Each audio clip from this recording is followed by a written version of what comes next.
Another day, another story. Women have played significant roles in the ancient world, often as rulers, leaders, or influential figures. Here are 5 women who ruled or had a substantial impact on their respective ancient societies. Welcome to Tabo Eminent Channel. Cleopatra. Boudica. Queen Seondauk. Female rulers in antiquity were few and far between, but left powerful legacies. Very few women ever rose to power in the kingdoms and empires of the ancient world. The handful who did, in the Near East, Asia and Europe, fought their way through significant barriers, in often violent times. These women first accessed their power through men, fathers, husbands, brothers and sons. But they stayed in power, sometimes for decades, through a mix of ambition, intelligence, political savvy, generosity, guile and, in some cases, a ruthless and bloody drive for power.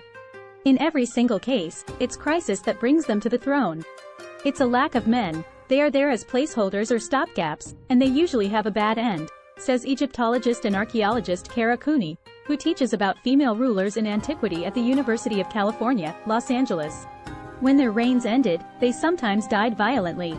Their lives and achievements were often scrubbed from collective memory by subsequent male rulers eager to take credit and reinforce prevailing patriarchal norms. In each case, the woman is swept aside. In each case, the woman has no genetic legacy.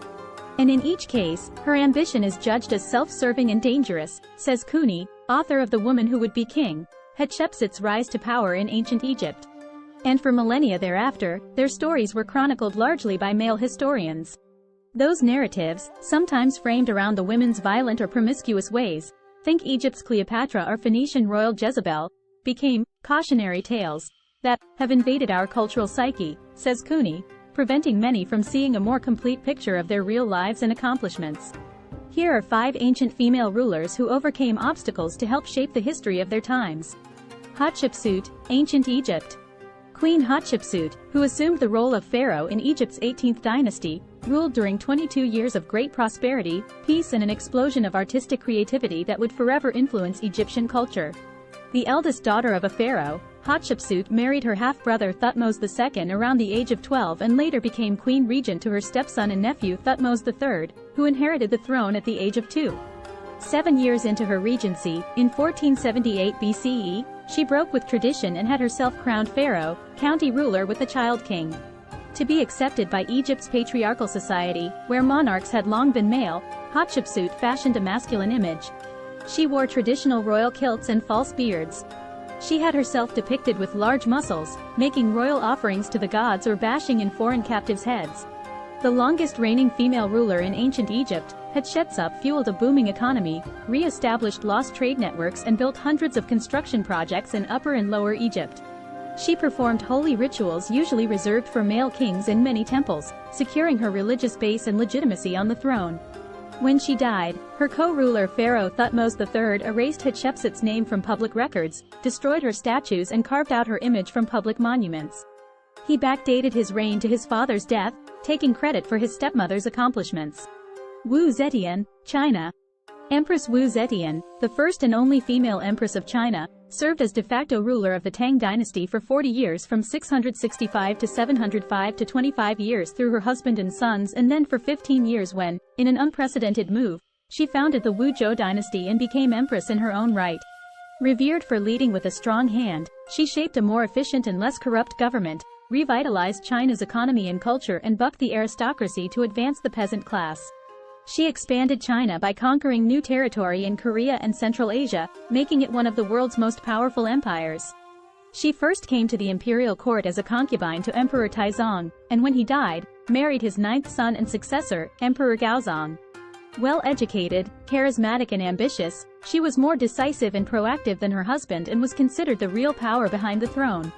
She gained that power, in part, through ruthlessness, deceit, lots of palace intrigue, accusations of witchcraft, and lots of spilled blood. She created a spy network to help her kill real, potential or perceived rivals. She demoted or exiled enemies and their children.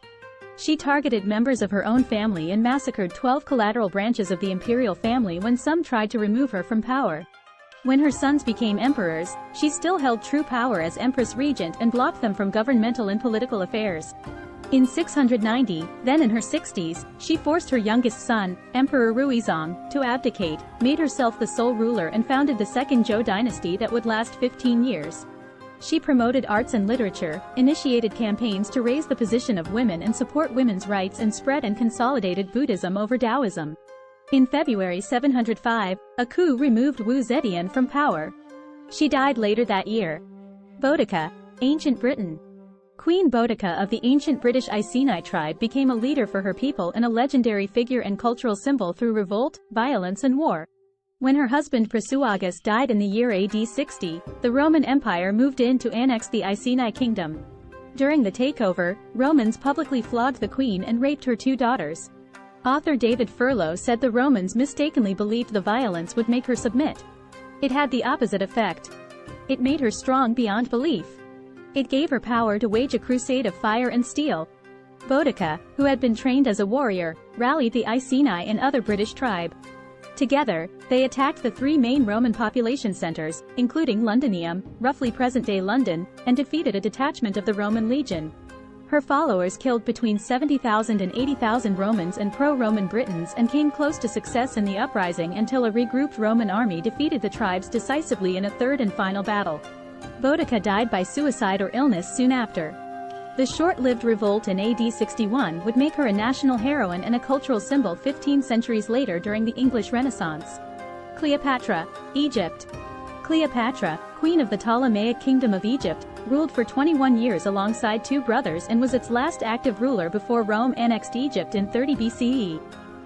The last of the Macedonian Greek ancestry to rule Egypt, Cleopatra, is known for her romantic liaisons with Roman leaders Julius Caesar and Mark Antony that influenced politics and ignited much upheaval in Rome. She sought to use Rome to restore lost territory to Egypt. Cleopatra and her brother Ptolemy XIII became co-rulers when their father Ptolemy XII died in 51 BCE. But a power struggle and war between them led Roman dictator Julius Caesar, who then became Cleopatra's lover, to take her side.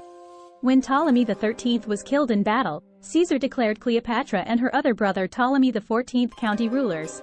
That brother died the same year Caesar was assassinated in Rome in 44 BCE, and she named their son Caesarion as co-ruler under the name Ptolemy XV to further the dynasty. She then allied herself with Roman military officer Mark Antony, Caesar's heir apparent.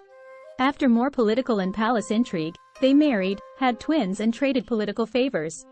Cleopatra financed one of Antony's long-desired military campaigns, then requested that Rome return of parts of Syria and Lebanon to Egypt.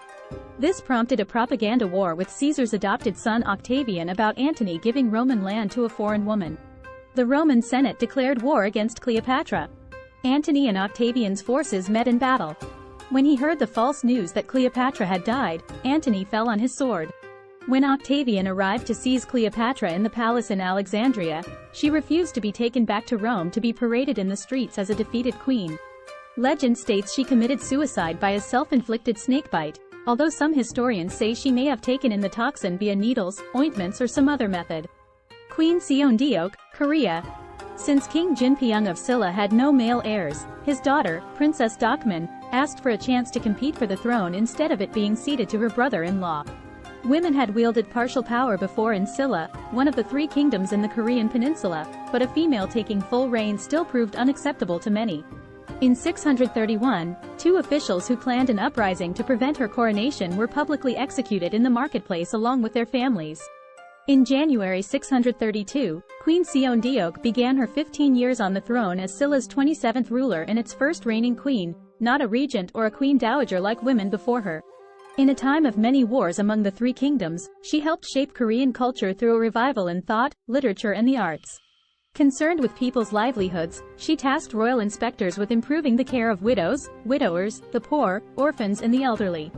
She built the Cheomshungdi Astronomical Observatory, Tower of the Moon and Stars, to help farmers, exempted taxes for peasants for a year and reduced taxes for the middle class, gaining popular support that countered opposition from the male aristocracy. The Tang Dynasty in neighboring China initially refused to acknowledge a female ruler, but that didn't faze her.